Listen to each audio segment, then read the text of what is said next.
Hello out there and welcome. My name is Jessica and I am one of the four international admissions and recruitment officers here at Carleton. And like my colleagues that you've met already, I am also a proud Carleton graduate, having majored in public affairs and policy management. So in today's session, we are going to be reviewing the important details around the admissions process and the dates that we ask that you keep in mind as you go through this process. So I'm going to start by going a little bit off script. I'm curious, of those of you attending today live, has anyone submitted an application yet? Maybe just let me know by giving a thumbs up reaction. Do we have any submitted applications? Okay, great. I saw a thumb or two. Excellent. So some of this might be a bit repetitive or redundant for you, but it's a great reminder of the next steps to come. And for those of you who are hoping to put in an application, then this will be an informative session for you and hopefully will kind of demystify the process so it won't seem so scary and overwhelming for you. So let's jump in and talk a little bit about what our expectations are. Now, we know that you might be looking at submitting applications in countries around the world and at various schools in Canada. So I just want to highlight some things that we ask for and things that we don't ask for. So first, the application is managed completely online. So you aren't mailing in anything physically in terms of the application, perhaps some documents later, but everything is managed online through various two different options, which I'll discuss later. So that's great. Next is about the timing. So it's important to emphasize that you will be typically applying when you have things in progress. So maybe you're in the middle of your final year of high school. Perhaps you are in the middle of a degree at another university and you're hoping to transfer. So most of you will be submitting your application while in progress, whether in high school or university. And I do want to just pause here for 1 second to also just mention that everything I'm going to be talking about specifically in this session, but also my colleagues in their sessions as well, we are really speaking to the undergraduate applicants. So if you are a student who is looking for information on master's or PhD programs or other grad options, then this won't necessarily apply to you, and we recommend reaching out directly to our graduate office for that information. Okay, so moving on with the kind of top four things in terms of our application process I want to kick off with. So next, an exciting one is that we will not ask for the SAT. So no requirement for you to submit SAT results. And last, most programs will not require any sort of personal statement, essay, or either letters of recommendation from your counselors or your teachers. So very simple. Most of our programs, we do evaluate almost exclusively on academic merit. So we try to make sure that our process is streamlined, transparent, and not overwhelming for our applicants. Okay, so next, in terms of the application process, it's as easy as 4 steps. So first, as mentioned, you're going to complete an online application. Second, you're going to upload the documents that we require. Now, these documents might vary depending on where you're applying from, what curriculum you've studied in, but typically it will be a high school transcript.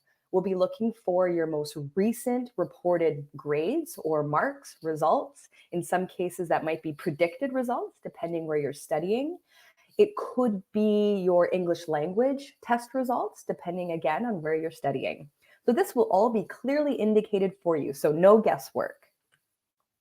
And then once all those documents are submitted, it'll be up to you to monitor your application. This can be done in your Carleton 360 account, which I hope by now most of you are familiar with.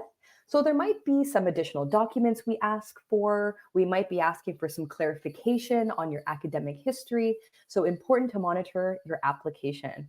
And then you view your decision. So hopefully that's a positive one. And in that decision, you will have more details about your next steps. And we'll talk about that in a few slides. Okay, but how do you actually apply for those of you who haven't taken that step yet? There are basically two options to apply. So, first is our direct application. This is for students who might only be applying for one school. You've got the clarity that Carleton is the number one choice for you, in which case you can apply directly and pay the $100 application fee. Now, with that application, you will get to select two program choices. So we'll see your primary and your secondary choice. And that's very simple. Now, if you are a student who might be looking to apply to a few different universities in the province of Ontario, then we have the Ontario University's Application Centre, OUAC. So this is a more economical way if you're applying to multiple schools. So for one fee, you'll get 3 university choices. And then for nominal additional fees, you can add more to that. So that's really common as well. If you are a student who's studying in the Ontario curriculum outside of Canada, or a Canadian citizen yourself, then you must use the OUAC option to apply. So both are very simple and will allow you to then monitor your application through Carleton 360. So hopefully that's clear about which option makes most sense for you. All right, so let's talk a little bit more about how we evaluate you. How do you know if you're eligible or not for your program of choice? So on this QR code here, you're welcome to snap that and maybe review it after our presentation, but that will take you to a page on our website where you can review the academic requirements. Now, these will vary by program, by curriculum, by country in which you are applying. So it's important to do your research up front. So when you go to that, you'll be able to select your program of choice. And then we have some of the more common curriculum that we see. If you don't see your curriculum, then you can just select international high school or international post-secondary, and you'll see some options there. So something else to pay close attention to would be prerequisites. So I'm sure this is a word that you've been introduced to by now, but essentially these are the specific courses we're looking for different programs you might be applying to. So that means, for example, if you're looking to be a commerce or business student, we will require senior level mathematics. If you're looking at sciences, that would be math and 2 sciences. Let's say engineering, we're looking for math, chemistry, and physics. So just important to know that you are eligible, you've made the correct choices before applying to a program. And if you have any questions about that and eligibility, we're always here to answer your questions. Okay, so let's dive a little bit deeper into those documents. What are we looking for to do our assessments? So as mentioned, for most programs, the decisions are made exclusively based on your academic performance.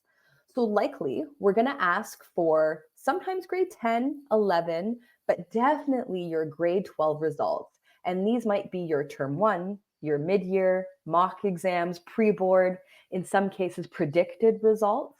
And we're going to use those to make our initial decision. If you are in post-secondary studies, then we would ask for everything you had completed up to your point of application, and probably to your course descriptions to allow us to assess for advanced standing if you are successful in transferring. We will, in some cases, ask for proof of English language proficiency, which I'll talk about on our next slide. But what's important to know is that there's no guesswork. In your Carleton 360 portal, we have essentially a document checklist that your admissions officer will populate, indicating exactly the documents that they want you to upload for their assessment. So pay careful attention to that. Okay, so now let's talk a little bit more about that English language proficiency. So if you go to that QR code, you will see a bunch more detail about what we're looking for or different ways you can meet your proficiency expectations. There's also a list of countries that are under consideration where you may meet the conditions based on the curriculum that you studied in your country. So basically 3 main ways if you are not already a native English speaker. So 1, that's completing an English exam like the IELTS or the TOEFL or Duolingo and a few other options as well. So going to our website, you can see the specific results that we're looking for. Second, if you are completing an international curricula like IB or your GCEs, A levels, or you're writing APs, by scoring a minimum score that we have set, you may meet your English requirement that way. And specifically, I mean in your senior level English class. And last, if you have studied at least 3 years in an English medium school in the list of countries that we have indicated on our website, then you may also meet the requirement there as well. Okay, so hopefully that's clear, but there are lots of nuances around meeting English language requirement. So certainly do some more research if you're unsure. Okay, now those dates, the dates that we want you to keep in mind. The deadline to apply for a September, a fall start, is April 1st. So you have lots of time. But what we want to remind you is that for most programs, we are actually doing rolling offers. So we have people who had decisions as early as October. So that's the incentive. The earlier you apply, the earlier you get us the required documents, is the sooner that you will get a decision on your application, which means that you can then start your next steps of applying for your study permit and making your plan to move to Canada. So do yourself the favor and apply early. Now, you see that there are some programs listed there that are the exception to the rule. So first, I said that most programs don't require anything extra. They're just the decisions are based on your academic merit. These programs are the exception in that there is a supplemental application. Now, that could look like an audition for our music program, a portfolio for architecture or industrial design, etc. So if you're looking at any one of those programs, just make sure that you've done the research to know what the extra pieces are that we're asking for. And also take note that there's an earlier deadline of March 1st for those programs. All right, so now let's transition and talk about money, because who doesn't love money? All right, so scholarships. We have 3 types of scholarships that our students are eligible for. So first, we have our automatic and renewable entrance scholarship. So all students are evaluated for this with your application to your program. So with a minimum, the equivalent of 80%, we guarantee you $1,000 renewable every year for the length of your degree for 4 years, as long as you're maintaining a certain grade with your Carleton academics, up to $4,000 a year if you're in the 95 plus range, for a total of $16,000 over your 4 years. All right, so every student is eligible for those scholarships. Now, for our international fee-paying students, we also have our new President's Welcome Award. And you, again, will be automatically considered for this without any extra application, no essays or personal statements. So if you are starting with the equivalent of 75%, upwards of 99.99, you are eligible for this. So this will range from $2,000 to $5,000. Now, here's the best part. This is stackable on the automatic renewable scholarship, meaning you would be eligible for anywhere from $2,000 to $9,000 in your first year as a student, with the other scholarship already talked about renewing every year. Okay, so for those, you've done nothing extra other than be excellent students in high school to be eligible for these. A quick caveat is that these are for students who are coming directly from high school. Unfortunately, students transferring from other post-secondaries wouldn't be eligible. All right, so the third scholarship that I want to highlight is our Competitive Prestige Scholarship. So this scholarship has a deadline of March 1st, and it does require an application. So first, to be eligible, you must have 90% admission average, plus we will evaluate your extracurriculars, your community involvement, volunteer work as well. So again, this is competitive, but it is for a larger amount of money. So it's worth the application if you think you meet the criteria. So let's talk a little bit more about that timeline. So we've talked about what the application steps are, but then let's just look at kind of conceptualize what happens after that very briefly. So once you receive your offer, and we're hoping that it's a positive decision, your next steps will include things like accepting your offer. So this is done in our system. You'll be required to pay a $2,000 Canadian deposit on your tuition. And there's no reason that you have to wait to our May deadline to do that. As soon as you have an offer, if you have the clarity that Carleton is the spot for you, then go ahead and accept that offer. Once you accept the offer, then we'll give you all of the remainder of the paperwork you need in terms of the provincial attestation letter to start your study permit application. So again, the sooner you do that, the sooner you can move on to the next steps. So no need to wait, although the deadline is May typically. You're also going to be looking to accept your offer of residence if you've been guaranteed a spot there. If you didn't qualify for a guaranteed spot, then in this time frame of June, May, June, the application will open to other students as well. So you can submit an application for any remaining spots. Come summer, that's when you'll register for classes, you'll pay your tuition, and you'll start preparing for that big move to Canada. Now, all along the bottom of that slide, you will see the study permit steps. Now, of course, you can't start this until you've accepted your offer of admission, but that doesn't mean that you can't start getting yourself organized. Start collecting the necessary paperwork, review those requirements so that nothing is a surprise to you. So it's good to be familiar with those steps now. Okay, so what would be in an offer? So first, hopefully you have your positive decision. If you've been awarded a scholarship, the details and the amount will be included there. Any information about your guaranteed spot in residence, if you qualified, will be included. And then there'll be a few additional links. So there'll be information about keeping your offer, registration, all of the important details. So my advice to you is when you get that offer package, read it very carefully and then read it again just to make sure that you didn't miss anything. So here's just a sample of what that offer letter would look like. Like I said, really important to review it very, very carefully. And something that I want to highlight is that if you are a student who is in progress, you're in the middle of your grade 12 year, your offer will be a conditional offer of admission. And what this means is that we have made your offer based on what you've provided us, perhaps those mid-year or term one results. In your letter, there will be a link that will bring you to a page indicating what you must maintain in your finals. Now, we usually allow for a little bit of an adjustment down, as we know that that's typical. But it's important to know what that condition is. All right. So that'll be one of the holds, is we'll be asking you to send us your final certificate, final transcript, final results, so that we know you've met the condition and we can remove that final hold.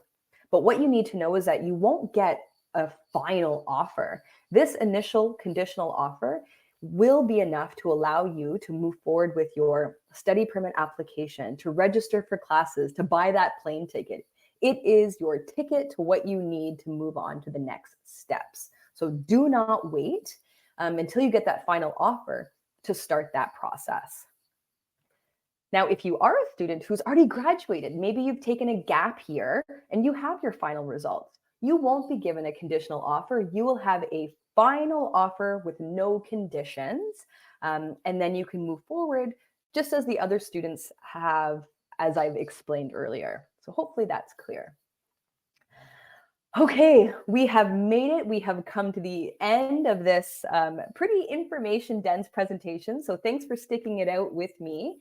And I know that more questions will come up. This can be an overwhelming and different process than anything you've ever done before. So send us your questions at international@carleton.ca. We love hearing from you, and we're always happy to answer your questions.